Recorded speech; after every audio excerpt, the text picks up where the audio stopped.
وادی رضا کی کوہ ہمالا رضا کا گئے، اور جس سمت دیکھیے وہ علاقہ رضا کا گئے۔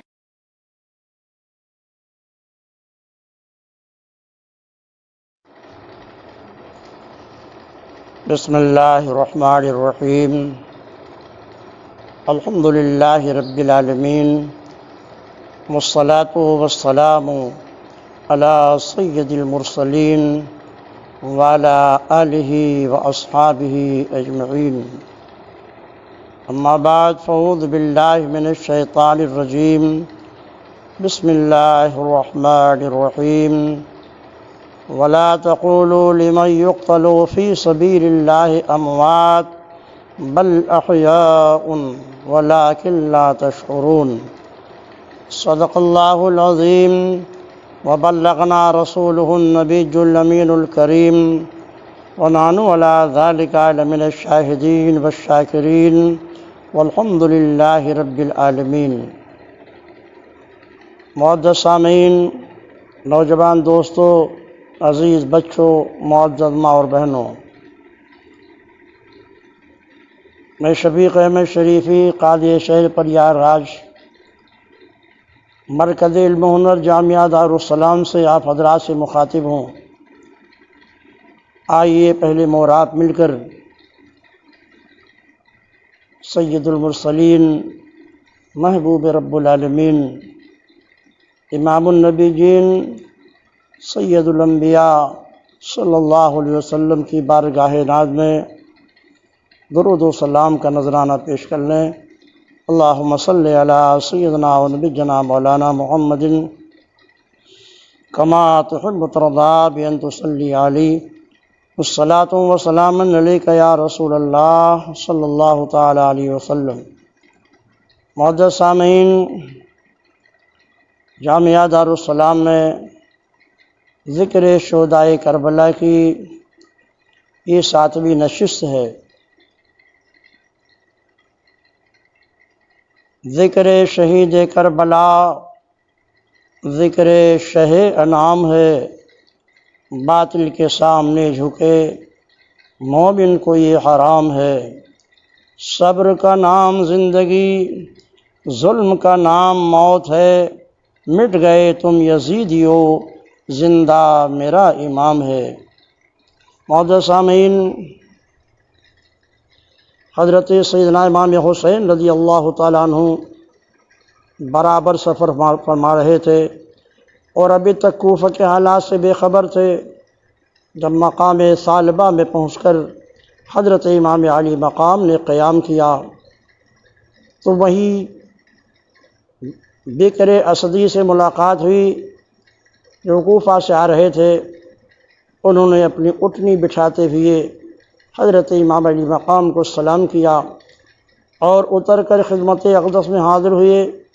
آپ نے کوفہ کے حالات معلوم کرنا چاہا، جس پر بکر اسدی نے کہا، میں سمجھتا تھا کہ اس واقعے کی اطلاع آپ کو مل چکی ہے، افسوس یہ روح فرسا خبر مجھے کو دینی تھی۔ اللہ رحمت فرمائے، حضرت مسلم بن عقیل شہید کر دیے گئے اور ان کے دونوں بچے بھی بے دردی سے ذبح کر دیے گئے، اور میں ابھی کوفہ سے نکلا ہی تھا کہ ہانئ بن عروہ بھی قتل ہو چکے تھے، جن کے پیروں کو پکڑ کر گھسیٹتے ہوئے لوگ بازار میں لا رہے تھے۔ حضرت امام عرش مقام نے یہ روح فرسا خبر سن کر قرآن کی آیت پڑھی، انا للہ و انا الیہ راجعون۔ حضرت مسلم کی شہادت کا غم ایسا نہیں تھا جو حضرت امام کے دل پر اثر انداز نہ ہو۔ خبر ملتے ہی آپ کے چہرے اقدس پر خجل و ملال ظاہر ہو گئے اور آنکھوں سے آنسو جاری ہوئے۔ افسوس، مسلم اور ان کے بچے شہید ہو گئے۔ قافلہ کچھ آگے بڑھا، جب مقام زبالہ میں پہنچے تو آپ کو حضرت قیس بن سہر رومی اور حضرت عبداللہ بن بختر کی بھی شہادت کی خبر مل گئی۔ آپ نے دونوں کے لیے دعائے مغفرت فرمائی۔ جب آپ کو اس علم کی روح فرسا خبریں ملیں، آپ نے تمام رفقا، مخلصین، محبین اہل بیت کو جمع کر کے فرمایا، تم نے کوفیوں کی غداری سن لی، جنہوں نے 150 خطوط لکھ کر بلایا، انہیں کے ہاتھوں حضرت مسلم شہید کر دیے گئے، ان کے دونوں بچے بھی ذبح ہو گئے۔ جن لوگوں نے وفاداری کا یقین دلایا تھا وہی دھوکہ باز نکلے۔ میرے خیال میں جبکہ کوفہ میں ہمارا ایک بھی حامی نہیں رہا اور دشمن عداوت پر کمر بستہ ہے تو کوفہ جانا مناسب نہیں۔ محبان اہل بیت مشورہ دو کہ آگے بڑھا جائے یا واپس لوٹا جائے۔ آپ کے اعلان کا مقصد یہ تھا کہ کوفہ کے شیعوں نے ہمارا ساتھ چھوڑ دیا ہے اور تم میں سے جو بھی واپس جانا چاہتا ہے وہ بخوشی جا سکتا ہے، اور وہ لوگ جو آپ کے قافلے کے ہمراہ بغرض سفر ہو گئے تھے وہ کسی غلط فہمی میں نہ رہیں، بلکہ وہ آزادی سے جہاں چاہیں چلے جائیں، اور ساتھ وہی لوگ رہ جائیں جو آپ کے مقصد سفر کے ساتھ پورے طور پر متفق ہوں اور جو متحد ہو کر بسط ذوق و شوق رائے حق میں سر کٹانے کو تیار ہوں۔ حضرت مسلم شہید کے حقیقی بھائی حضرت جعفر، حضرت عبد الرحمن اور ایک محب اہل بیت زہیر ابن القین بجلی وغیرہ نے کہا، ہمارے اور آپ اور کوفیوں کے سروں پر قضا گھوم رہی ہے، مسلم کا خون رائے گا نہیں جا سکتا۔ یبن رسول اللہ، آپ کوفہ چلیں، ہم سب آپ پر قربان ہونے کو تیار ہیں۔ حضرت امام علی مقام نے فرمایا، جب سب کی خواہش یہی ہے تو میں بھی تیار ہوں، اور پھر قافلہ تن بتقدیر آگے چل پڑتا ہے۔ جناب حضرت امام حسین نے رضی اللہ تعالیٰ عنہ امامت کے فرائض ادا کرنے کے لیے کوفہ جانا ضروری سمجھا۔ انجام سے باخبر تھے، اپنی آخری منزل کے راستہ پر چل نکلے، یہاں تک کہ بطن عقبہ کے بعد شراف میں پہنچے۔ یہ منزل حضرت امام علی مقام کے سفر میں خاص اہمیت رکھتی ہے۔ یہیں سے حضرت امام کا قافلہ حراست میں لے لیا گیا، بلکہ یوں کہو کہ یہیں سے کربلا کا سفر شروع ہوا۔ یہیں پر حضرت امام کو یہ عزم کر لینا پڑا کہ ذلت کی زندگی پر عزت کی موت کو ترجیح دے کر رائے خدا میں سر دینا عالم انسانیت کو بیدار کرنے کے لیے ضروری ہے۔ واقعات نے مسافروں کو کربلا کے ریگستان کی طرف موڑ کر دار فنا میں بقا کے اسباب پیدا کر دیے۔ حالات بگڑے تو میدان کربلا سنور گیا، زمانہ مخالف ہوا تو مشیت نے موافقت کی۔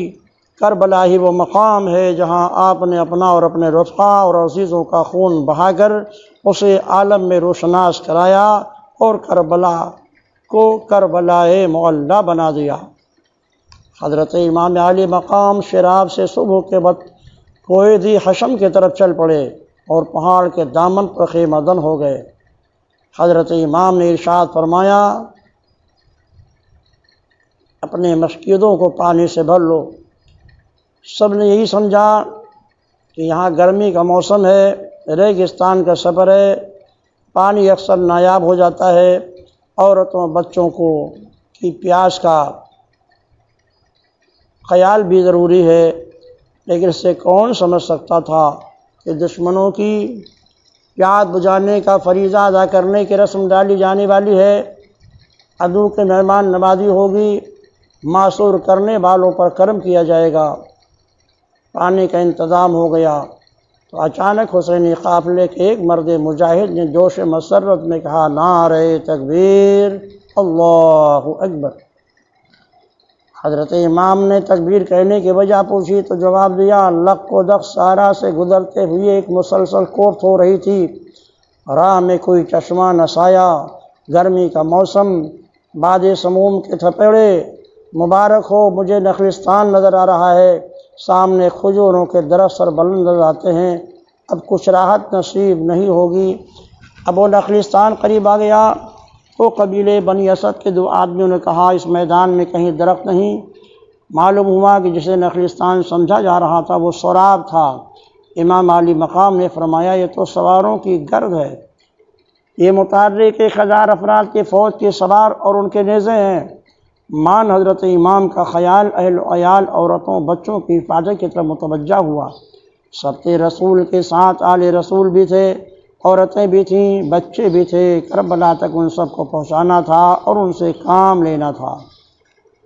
پردگیان عفت و عصمت کے لیے خیمے نصب کرائے، جوانان بنی ہاشم تلواریں تو لیے ہوئے خیمے اور حضرت امام علی مقام کے درمیان کھڑے ہو گئے کہ غر بن یزید تمیمی رعائی کی ماتحتی میں 1000 سپاہیوں کا دستہ پہنچا اور اس نے آتی حضرت امام کی قافلے کو گھیرے میں لے لیا۔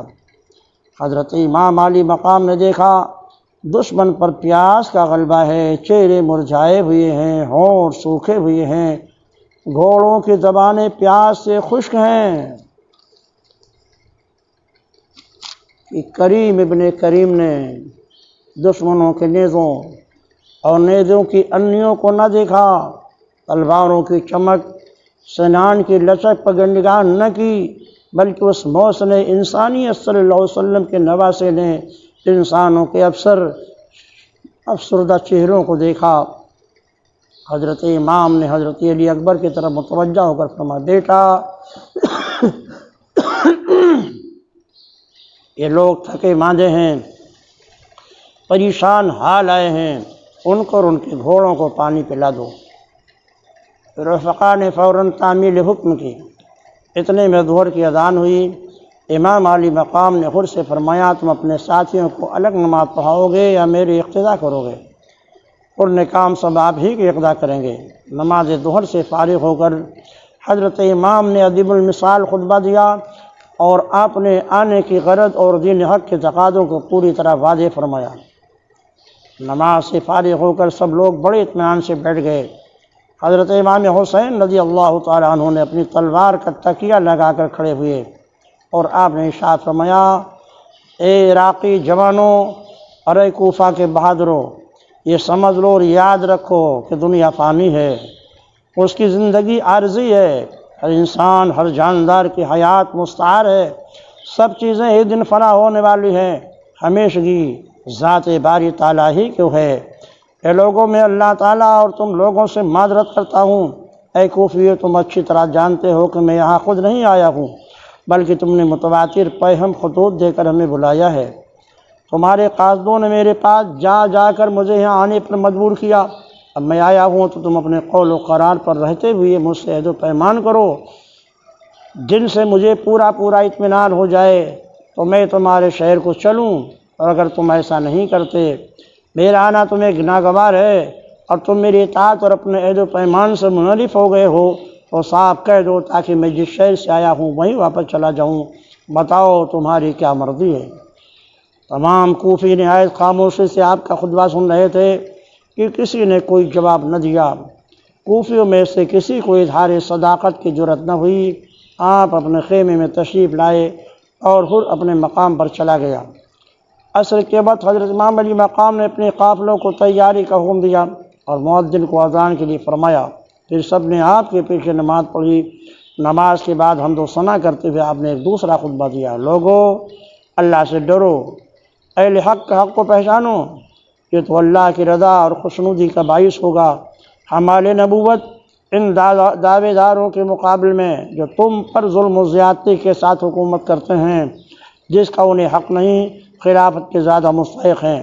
اگر تم لوگ ہم کو ناپسند کرتے ہو اور ہمارے حق کو نہیں پہچانتے ہو اور آج تمہاری رائے سے مختلف ہے، تو جو تمہارے خطوط اور قاصدوں نے مجھ پر ظاہر کی تھی تو میں تمہارے پاس واپس چلا جاؤں۔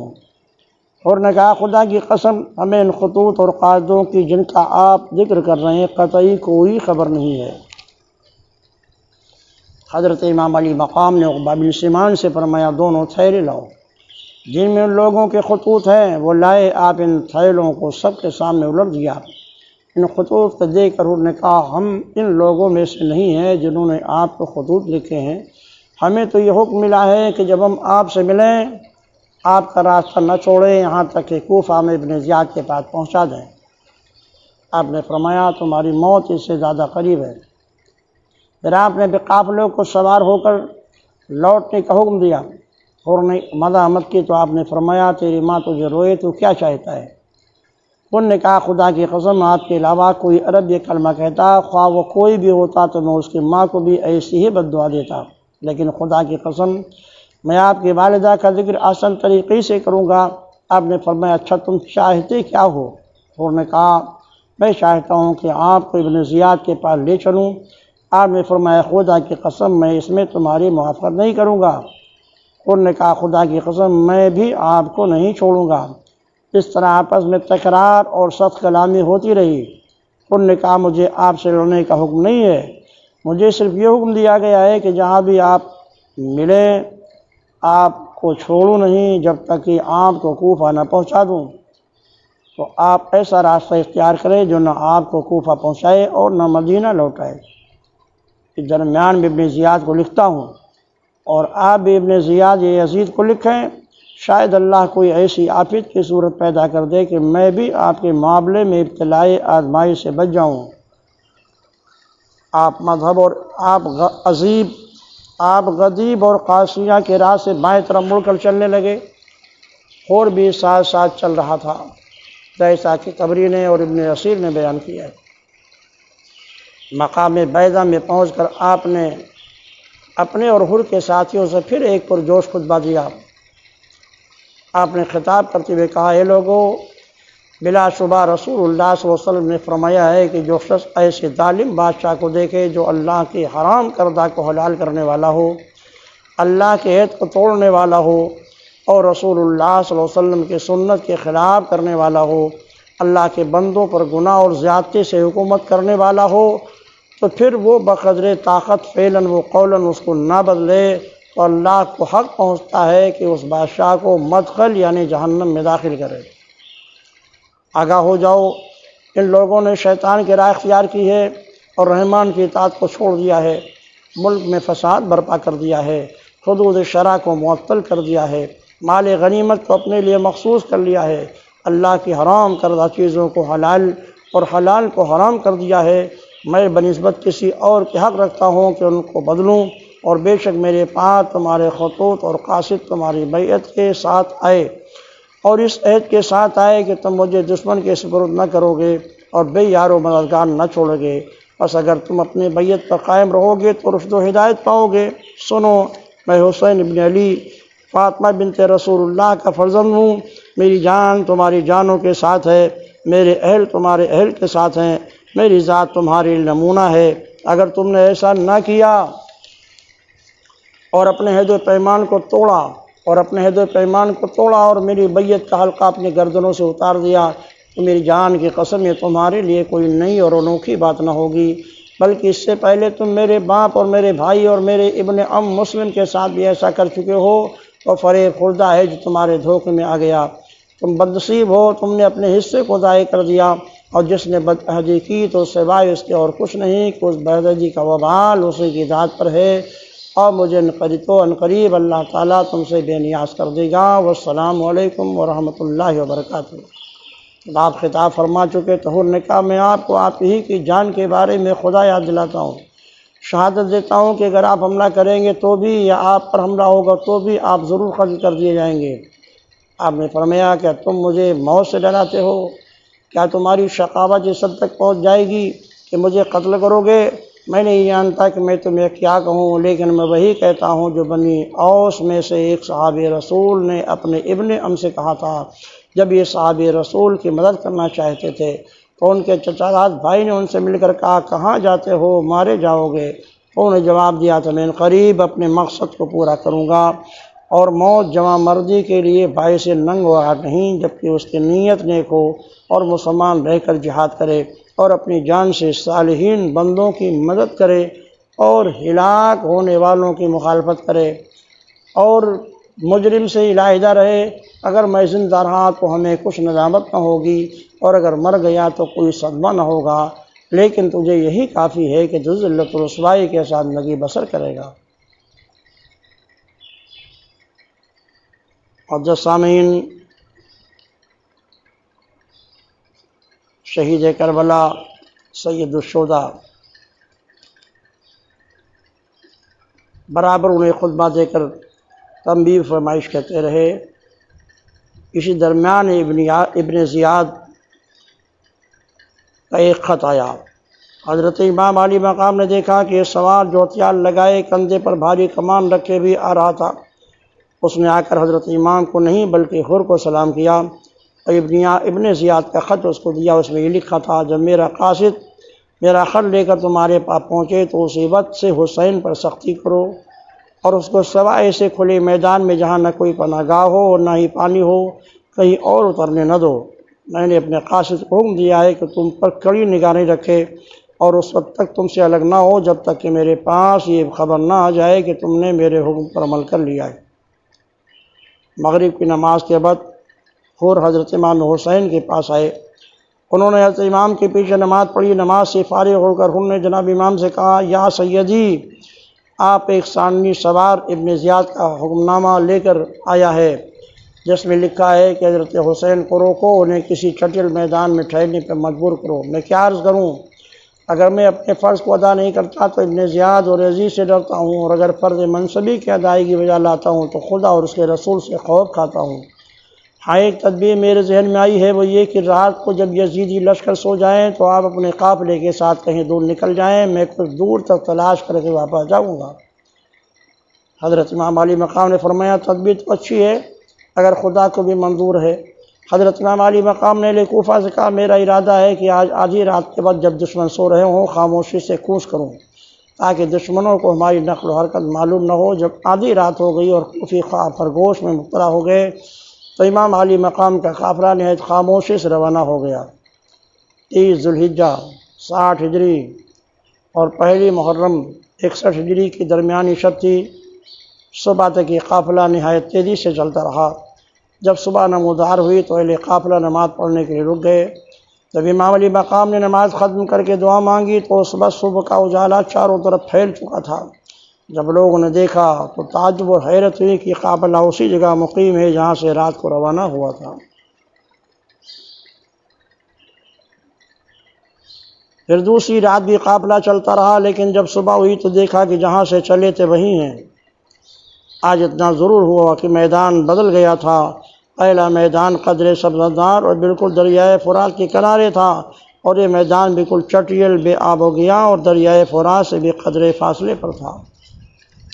غار سرزوز محرم الحرام 61 ہجری کی دوسری تاریخ جمعرات کا دن تھا جب آپ اپنے سارے اہل و عیال اور احباب و اصحاب کے ساتھ اس میدان میں خیمہ زن ہوئے تو تھوڑی دور پر حر بھی اپنا لشکر لیے پڑاؤ ڈالا۔ حر کے دل میں اہل بیت نبوت کی عظمت و توقیر ضرور تھی۔ اس نے نماز بھی آپ ہی کی اقدامی ادا کی تھی، لیکن وہ ابن زیاد کے حکم سے مجبور تھا اور اسے احساس تھا کہ اگر میں نے حضرت امام علی مقام کے ساتھ ذرا بھی رعایت کی تو ابن زیاد اسے معاف نہیں کرے گا۔ اس لیے حر ابن زیاد کے حکم پر برابر عمل کرتا رہا۔ حضرت امام علی مقام نے اس طرف آنے جانے والوں سے پوچھا، اس جگہ کا نام کیا ہے؟ اس شخص نے کہا، اسے ماریا کہتے ہیں۔ آپ نے فرمایا، اس کا کوئی دوسرا بھی نام ہے؟ اسی شخص نے جواب دیا، ہاں، اسے دشت کربلا بھی کہا جاتا ہے۔ جو ہی آپ نے لفظ کربلا سنا، ھذا موضع کرب و بلا، ھذا مناخ رکابنا ومحط رحالنا ومقتل رجالنا، آپ نے فرمایا یہ مقام کربلا ہے، یہی ہمارے مال و اسباب کے اترنے کی جگہ ہے، یہی ہمارے اونٹوں کے بیٹھنے کی جگہ ہے، اور ہمارے احباب و انصار کا یہی مقتل ہے۔ ہاں، یہی وہ جگہ ہے جو میری شہادت کے لیے مقرر ہو چکی ہے۔ اسی جگہ کی مٹی میرے نانا جان رسول اللہ صلی اللہ علیہ وسلم کو حضرت جبریل علیہ السلام نے لے جا کر دکھائی تھی۔ یہی وہ جگہ ہے جہاں حق و باطل کی جنگ ہوگی، اسی جگہ باطل کو شکست ہوگی اور حق کا آفتاب دنیا و جہاں کو منور کرے گا۔ اسی سرزمین پر رسول کونین حضرت علی مرتضیٰ شیر خدا اور سیدہ حضرت فاطمہ زہرا کی روحیں میری تسلی اور تعزیت کو آئیں گی۔ دشمن یہاں پہ خون ہمارا بہائیں گے، زندہ یہاں سے ہم نہ کبھی پھر کے جائیں گے۔ آل نبی کا ہوگا اسی جا پہ امتحان، سب تشنہ لب یہاں پہ سر اپنا کٹائیں گے۔ کرب و بلا ہے نام اسی سرزمین کا، بچے یہاں یہ پانی کا قطرہ نہ پائیں گے۔ ہوگا ہر ایک شہید یہاں مصطفیٰ کا لال، اور لاش قتل گاہ سے ہم سب کی لائیں گے۔ عدت برے کلام کو سن کر آنکھ کے فرزند ارجمند حضرت علی اکبر رضی اللہ تعالیٰ نے کہا نانا جان کہ آپ کیا فرما رہے ہیں؟ آپ نے کہا جانے پیدر تمہارے جند امجد حضرت علی مرتضیٰ وجہ جب کرم اللہ وجہہ جب جنگ صفین سے واپس ہوئے تھے تو اسی مقام پر انہوں نے فرمایا تھا کہ اسی میدان میں میرا نور نظر لخت جگر حسین انتہائی بے کسی اور بے بسی کے عالم میں شہید کر دیا جائے گا۔ پھر انہوں نے مجھ سے پوچھا تھا کہ بیٹا یہ سب تم کیا کرو گے؟ میں نے عرض کیا تھا کہ صبر کروں گا۔ انہوں نے فرمایا تھا کہ یہاں صبر ہی کرنا، اس لیے انما یوفی الصابرون اجرہم بغیر حساب، صابروں کے لیے بے حد اور بے حساب اجر و ثواب ہے۔ اس روز حضرت امام علی مقام پر بہت زیادہ غمگین تھے۔ ظہر و عصر کے درمیان آپ کی آنکھ لگ گئی۔ آپ نے خواب میں دیکھا کہ مالک کونین سرور عالم امام النبیین صلی اللہ علیہ وسلم تشریف لائے ہیں اور آپ کے ساتھ چند ملائکہ بھی ہیں۔ آپ صلی اللہ علیہ وسلم نے فرمایا نور نظر تمہاری ایذا رسانی کے لیے دشمن کا اجتماع ہونے والا ہے، تمہیں ان قریب درجہ شہادت عطا ہونے والی ہے، تمہارے لیے فردوس آراستہ کی جا رہی ہے، تمہارے باپ تمہارے ماں تمہارے منتظر ہیں۔ یہ فرماتے ہوئے حضور اکرم صلی اللہ علیہ وسلم نے اپنا دست کرم حضرت امام علی مقام کے سینے پر رکھا اور دعا فرمائی اللہم آت الحسین صبر و اجرا، اے اللہ حسین کو صبر اور اجر عطا فرما۔ اسی وقت عصر کی اذان ہوئی اور آپ کی آنکھ کھل گئی۔ آپ کے چہرے انور پر خوشی و اطمینان کے آثار ظاہر ہو رہے تھے، جس کو دیکھ کر حضرت علی اکبر اور حضرت عباس علمدان نے پوچھا آج کیا بات ہے کہ خلاف معمول آپ کے چہرے اقدس سے مسرت ٹپک رہی ہے؟ آپ نے کہا اس پر ذرا سے میری آنکھ لگ گئی تھی کہ نانا جان چند ملائکہ کے ساتھ تشریف لائے، جنت کی بشارت دے کر خدا سے میرے لیے دعا فرمائی۔ اب کوئی شک و شبہ نہیں رہا، معلوم ہوتا ہے کہ میرے صبر و ضبط کا امتحان ہونے والا ہے، خدا اس امتحان میں مجھے کامیابی عطا کرے۔ ادھر تو کاروان امام غریب الوطنی کے عالم میں کربلا کے میدان میں خیمردن ہو چکا تھا، ادھر یزیدی حکومت ان نفوس قدسیہ پر قیامت برپا کرنے کی بھرپور تیاری مصروف تھی۔ 4 محرم الحرام 61 ہجری بروز شنبہ عمر بن سعد 4000 سپاہیوں کے ساتھ آپ کے مقابلے کے لیے کوفہ سے کربلا پہنچ گیا۔ یہ عمر بن سعد حضور اقدس صلی اللہ علیہ وسلم کے جل قدر صحابی فاتح ایران حضرت سعد بن وقاص رضی اللہ تعالیٰ عنہ کا بیٹا ہے، لیکن مال و دنیا کی حرص اقتدار کے ابس نے اس بزداد کو تباہ کیا، جس کا سبب یہ ہوا کہ انہی دنوں میں کردوں نے بغاوت کی تھی۔ ابن زیاد نے عمر بن سعد کو ملک رے کا گورنر بنا کر 4000 سپاہیوں کے ساتھ کردوں کی سرکوبی کے لیے مامور کیا تھا۔ ابن سعد 4000 افواج لے کر ملک رے کے لیے نکلا تھا۔ ابن زیاد نے اسے واپس بلا لیا۔ جب وہ واپس آیا تو ابن زیاد نے کہا پہلے حسین سے مقابلہ کرو، بعد میں عہدے حکومت پر فائز رکھ کر ملک رے کی طرف جانا۔ ابن سعد نے کہا اللہ آپ پر رحم کرے، مجھے اس کام سے معاف رکھیں۔ ابن زیاد نے جواب دیا ہاں معافی اس صورت میں ہو سکتی ہے کہ رے کی حکومت چھوڑ دو اور ہمارا حکم نام واپس کر دو۔ ابن سعد نے ان دونوں صورتوں میں سے ایک کو اختیار کرنے کے لیے دن کی مہلت مانگی۔ ابن زیاد نے مہلت دے دی۔ ابن سعد نے اس بارے میں اپنے دوست و احباب سے مشورہ طلب کیا، سب نے امام علی مقام سے مقابلہ کرنے کو منع کیا۔ جب حمزہ بن مغیرہ بن شعبہ بن سعد کے بھانجے کو معلوم ہوا تو انہوں نے آ کر کہا مامو جان میں تجھے اللہ کا واسطہ دیتا ہوں کہ حضرت حسین کے مقابلے کے لیے جا کر اپنی رب کی معصیت اور قطع رحم کا مرتکب نہ ہونا۔ خدا کی قسم اگر تم اپنے دنیا اپنے مال و متاع اور یہ زمین کے حکومت سے خارج کر دیے جاؤ تو یہ اس سے کہیں بہتر ہے کہ تم اللہ تعالیٰ سے اس حال میں ملو کہ تمہارے ہاتھ خون حسین سے آلودہ ہوں۔ ابن سعد نے کہا میں مشورہ کے مطابق عمل کروں گا۔ ابن سعد رات بھر اس معاملے پر غور و خوض کرتا رہا اور یہ اشعار پڑھتا رہا جس کا ترجمہ یہ ہے کہ میں رے کی حکومت چھوڑ دوں اور رے تو مرغوب ہے، یا حسین کے قتل سے مذموم ہو کر واپس آؤں، ان کے قتل کی سزا وہ آگ ہوگی جس کے آگے کوئی حجاب نہ ہوگا، اور رے کی حکومت میں آنکھوں کی ٹھنڈک ہے۔ ابن سعد ابن زیاد کے پاس آیا، کہا کہ آپ نے میرے لیے صوبہ رے کی حکومت کا فرمان لکھ دیا ہے، اور لوگوں کو معلوم بھی ہو گیا ہے، لہذا اس کا نفاذ کر دیجئے۔ حسین کے مقابلے کے لیے فلاں اشراف کوفہ کو میرے ساتھ بھیج دیجئے۔ ابن زیاد نے کہا میں اپنے ارادے میں تمہارے حکم کا پابند نہیں ہوں کہ جن کو تم کہو انہیں کو بھیجوں۔ اگر تمہارے لشکر کے ساتھ جانے کو تیار ہو تو فوراً جاؤ، ورنہ ہمارا صوبہ رے کا فرمان ہمیں واپس کر دو۔ ابن سعد نے کہا اچھا میں جاتا ہوں۔ چنانچہ ابن سعد 4000 لشکر کے ساتھ امام علی مقام کے مقابلے میں میدان کربلا میں آ گیا۔ جب کسی انسان کے اندر حرص ہو، حوث ہو، مال و متاع کی لالچ ہو، وہ اپنے انجام سے بے خبر ہو جاتا ہے اور حرام و حلال، جائز و ناجائز سے بے پرواہ ہو کر صرف مال و دولت کا لالچی بن کر رہ جاتا ہے۔ حضور اکرم صلی اللہ علیہ وسلم نے فرمایا کہ 2 بھوکے بھیڑیے جو بکریوں کے جھنڈ میں چھوڑ دیے جائیں وہ ان کو اتنا برباد نہیں کرتے جتنی مال و دولت کی حرص انسان کے دین و ایمان کو برباد کر دیتی ہے، جیسا کہ ترمذی شریف میں ہے۔ میدان کربلا میں پہنچ کر ابن سعد نے ارزا بن قیس آمسی کو حکم دیا کہ حسین کے پاس جا کر ان سے پوچھو کہ وہ یہاں کیوں آئے ہیں۔ ارزا ان لوگوں میں سے تھا جنہوں نے آپ کو حضور لکھ کر بلایا تھا۔ اس کو حضرت امام کے سامنے جاتے ہوئے غیرت اور شرم آئی، اس نے جانے سے انکار کر دیا۔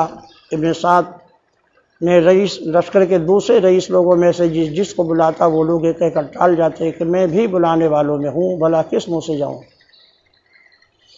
جب کوئی حضرت امام کے سامنے آنے کو تیار نہ ہوا تو کثیر بن عبداللہ شابی جو بڑا ہی دلیر بے باک تھا کہنے لگا میں حسین کے پاس جاتا ہوں، اگر آپ کہیں تو خدا کی قسم اچانک ہی بار میں ان کا کام تمام کر سکتا ہوں۔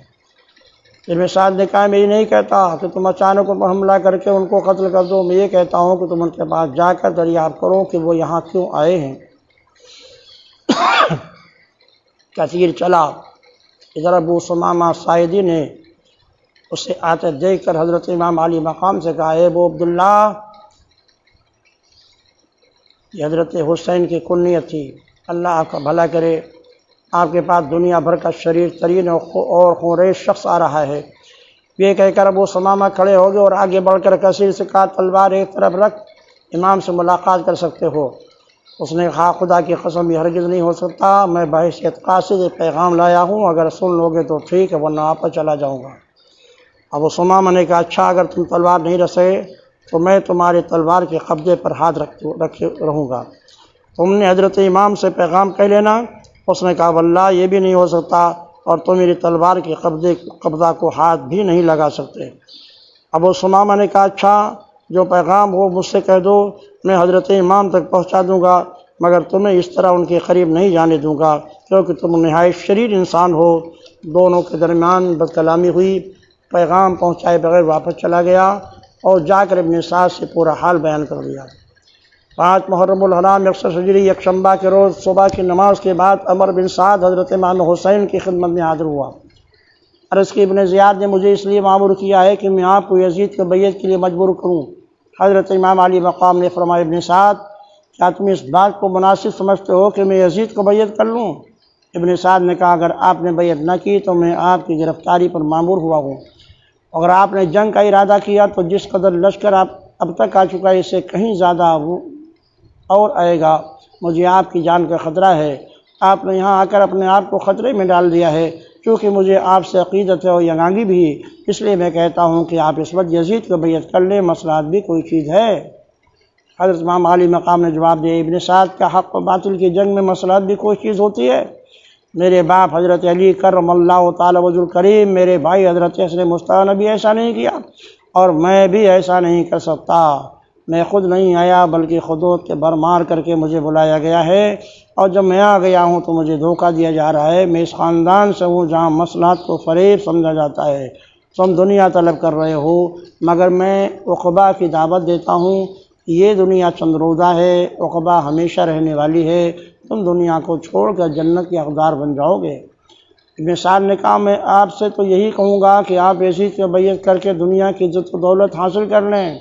امام نے جواب دیا ابن سعد تم میرے ہاتھ کی قیمت کو سمجھا ہی نہیں، خدا کی قسم میرے ہاتھوں میں کبھی شراب کی بوتل نہیں آئی، میرے ہاتھ نے کبھی غلط کام نہیں کیا، ہائے میری وہی ہاتھ ہے جو حسن مصطفیٰ کے ہاتھ میں پڑ چکے ہیں، علی مرتضیٰ اور حضرت فاطمہ کی مقدساتوں میں اپنے ہاتھ کو دے چکا ہوں۔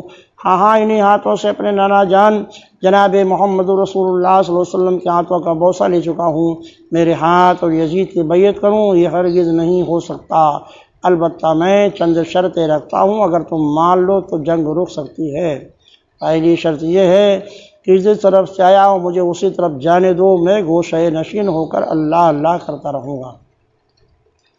اگر یہ بھی منظور نہ ہو تو مجھے کسی سرحد کی طرف نکل جانے دو، میں اپنی زندگی گزار لوں گا۔ نمبر 3، مجھے یزید کے پاس جانے دو، میں اس کے ہاتھ پر ہاتھ رکھ دوں گا، پھر جو فیصلہ ہوگا۔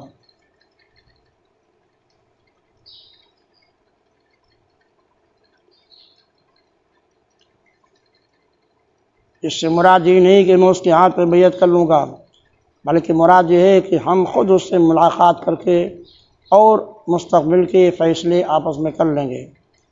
عمر بن سعد نے کہا اس مہم کی باغ و ڈور ابن زیاد کے ہاتھ میں ہے، آپ کی شرطوں کو اسے لکھ دیتا ہوں۔ تھوڑی دیر بعد ابن سعد حضرت امام کی خدمت سے رخصت ہو کر اپنے لشکر میں واپس آیا اور اس نے اسی وقت حضرت امام علی مقام کی گفتگو کا محاصل اور ان کی شرائط کو لکھ کر ایک قاصد کے ذریعے ابن زیاد کے پاس بھیج دیتا ہے۔ ابن سعد نے لکھا تھا خدا نے شعلے آگ بجھا دیا ہے اور اتفاق کی صورت پیدا کر دی ہے اور امت کے معاملے کو سلجھا دیا ہے، یوں کہ حسین نے مجھ سے 3 باتیں کہی ہیں، جہاں سے آئے ہیں وہی چلے جائیں، کسی سرحدی مقام پر ہم جہاں چاہیں انہیں بھیج دیں، وہ یزید کے پاس جا کر اپنے معاملے کا خود فیصلہ کر لیں گے، اس میں تمہاری بھی خوشنودی ہے اور امت کی بہتری ہے۔ پہلی اور دوسری روایت تو کسی حد تک صحیح سمجھی جا سکتی ہے، لیکن تیسری روایت اور درایت دونوں طرح سے ناقابل اعتبار ہے، کہ اس کا ایک راوی المجالب الحمدانی محدثین کے نزدیک قابل اعتبار نہیں ہے۔ علامہ حافظی، ذہبی، امام حجر بن اسقلانی دونوں نے اس پر جرح کی ہے اور اس کو ناقابل اعتبار مانا ہے۔ درایت کے اعتبار سے بھی یہ بات قابل قبول نہیں، کیونکہ ابن زیاد کا تو یہی حکم تھا اگر حسین یزید کو بیعت کر لیں تو پھر ان سے کوئی تعارف نہ کیا جائے۔ تو اگر امام حسین اس بات پر راضی ہو گئے ہوتے کہ میں یزید کے ہاتھ پر ہاتھ رکھنے کو تیار ہوں تو یہ جنگ اور جدال کا ہنگامہ ہی کیسے ہوتا۔ ابن زیاد ابن سعد کا اس کو قبول نہ کرنا اور آپ کی سر لڑائی کے لیے آپ کو اور آپ کے رفقا و احباب کو شہید کر دینا کیسے اور کیوں کر ہوا؟ بلکہ اس کے برعکس حضرت امام علی مقام کے ہم سفر چشمدید گواہ عقبہ بن سیمان کا بیان ہے کہ میں نے مدینہ منورہ سے مکہ معظمہ تک اور مکہ مکرمہ سے عراق تک برابر حسین کے ساتھ رہا اور شہادت کے دن تک کسی بھی وقت میں نے ان سے جدا نہ ہوا، اور میں نے ان کی تمام تقاریریں اور گفتگو سنی ہے، مگر خدا کی قسم انہوں نے کسی بھی مقام پر یہ ہرگز نہیں کہا کہ میں اپنا ہاتھ یزید کے ہاتھ میں دے دوں گا، بلکہ انہوں نے ہمیشہ یہ کہا مجھے چھوڑ دو، میں اللہ کی وسیع و زمین میں کہیں بھی چلا جاؤں گا، یہاں تک کہ ہم دیکھ لیں لوگ کیا فیصلہ کرتے ہیں۔ کبھی امکان ہے کہ تیسری شرط ابن سعد نے اپنی طرف سے بڑھا دی ہو تاکہ ابن زیاد مان جائے اور میں بھی اہل بیت نبوت کا خون نحق بہانے سے بچ جاؤں۔ ابن سعد کا خیال تھا کہ مصالحہ تحریر سے شاید کوئی صلح کی صورت پیدا ہو جائے اور میں اس ظلم عظیم سے بچ جاؤں، مگر بدنصیبی اس کا مقدر بن چکی تھی۔ چنانچہ ابن زیاد نے اس تحریر کو پڑھ کر یہ شعر کہا، اب جب کہ ہمارے پنجوں نے اسے جکڑ لیا ہے تو نکلنا چاہتا ہے، حالانکہ اب کوئی جائے فرار نہیں ہے۔ ابن سعد کا خط جب ابن زیاد کے پاس پہنچا اس وقت کوفہ میں دارالعمارت کے اندر بیٹھا تھا اور اس کے گرد گرد چند پولیس اور فوج کے افسروں کے علاوہ عمرائے کوفہ بھی بیٹھے تھے۔ ان میں سے خاص طور پر قابل ذکر یہ لوگ ہیں سلیمان بن سرد خزائی، عارفہ بن شداد، عبداللہ بن ابی المحل بن حرام اور شمر دل جوشن۔ ان میں سے عبداللہ بن ابی المحل بن حرام وہ شخص تھا جس کی پھوپھی ام البنین بنت حرام حضرت علی مرتضیٰ کی عقد میں تھیں۔ ام البنین عبداللہ بن ابی المحل بن حرام کی پھوپھی تھیں اور شمر دل جوشن کی بہن تھیں۔ ام البنین کے بطن سے حضرت عبداللہ، حضرت عباس علمدار، حضرت جعفر، حضرت عثمان تھے جو حضرت حسین رضی اللہ عنہ کے سوتیلے بھائی تھے۔ میدان کربلا میں حضرت امام کے ساتھ موجود تھے کہ چاروں عبداللہ بن ابی المحل بن حرام کے پھوپھی زاد بھائی شمر دل جوشن کے بھانجے تھے۔ اسی مناسبت سے حضرت امام علی مقام بھی عبداللہ بن ابی المحل کے پھوپھی زاد بھائی اور شمر دل جوشن کی بھانجے تھی۔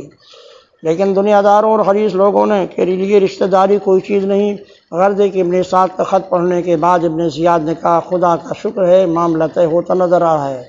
یہ کہتے ہوئے اس نے زبادیوں کو خط پڑھ کر سنایا اور لوگ خاموش تو رہے، لیکن شمر لعین نے اپنی بدبختی کا ثبوت دیتے ہوئے کہا تم حسین کی ان شرطوں کو قبول کرتے ہو حالانکہ وہ تمہاری گرفت میں ہے، شاید تم بھول گئے کہ تمہارے باپ زیاد کی امیر معاویہ بڑی قدر کرتے تھے، اگر امام حسن کی امیر معاویہ سے صلح ہو گئی تو تمہارے باپ کی قدر بھی کم ہو گئی، واللہ اگر حسین تمہاری اطاعت کے بغیر چلا گیا تو اس کے غالب اور قوی اور تمہارے مغلوب اور کمزور ہونے کا باعث ہوگا۔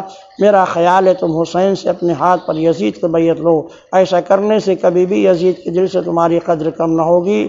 تم حسین کو نکل جانے کا ہرگز موقع نہ دو، اس میں سراسر تمہاری ذلت و رسوائی ہے، بلکہ ہونا تو یہ چاہیے کہ حسین اور اس کے سارے لوگ تمہارے حکم پر گردن جھکا دیں، اور اگر حسین تمہاری اطاعت سے منہ موڑے تو فوراً قتل کرا دو، اس سے بھی تمہاری عزت میں چار چاند لگ جائے گا۔ خدا کی قسم مجھے تو یہ بھی معلوم ہوا ہے کہ حسین بن سعد اپنے لشکروں کے درمیان رات بھر بیٹھے باتیں کرتے ہیں۔ ابن زیاد جو شقی اور ظالم و سنگدل ہونے کے تھا، اس ملعون شمر نے سارا معاملہ بگاڑ دیا، اور اس نے اپنے ابن زیاد کو اس طرح الٹا سیدھا سمجھایا کہ وہ اپنی شقاوت پر پھر آمادہ ہو گیا۔ ابن زیاد کی سمجھ میں بات آ گئی، اس نے کہا رائے تو تمہاری بہت اچھی ہے، تم ہی میرا خط لے کر ابن سعد کے پاس جاؤ۔ ابن زیاد نے ابن سعد کو لکھا میں تجھے حسین کے مقابلے میں اس لیے نہیں بھیجتا کہ تو جنگ سے بچے اور حسین کو مہلت دینے کی مجھ سے سفارش کرے، تو فوراً حسین سے کہہ دیا اگر وہ میرے ہاتھ پر یزید کے لیے بیعت کریں تو اطاعت گزاروں کی طرح میرے پاس بھیج دیں، اور اگر وہ انکار کرے تو ان کو قتل کر کے ان کے سر کو جدا کر دو، ان کی لاشوں پر گھوڑے دوڑا کر رون ڈالو۔ اگر تم نے میرے حکم کے مطابق عمل کیا تو تم کو اچھا صلہ ملے گا، اور اگر تم نے اس کام سے انکار کیا تو تجھے نہ صرف سپہ سالاری سے برطرف کیا جاتا ہے بلکہ ملرے کی حکومت سے بھی تجھ سے ہاتھ سے چھین لی جائے گی۔ تمہارے جگہ زمرجل جوسن فوج کا سپہ سالار ہوگا، ہم نے شمر کو اپنے احکام دے دیے ہیں، وہ ہمارے احکام کو پورا کرے گا۔ انشاءاللہ اس کے بعد کی گفتگو پھر ہوگی۔ السلام علیکم ورحمۃ اللہ۔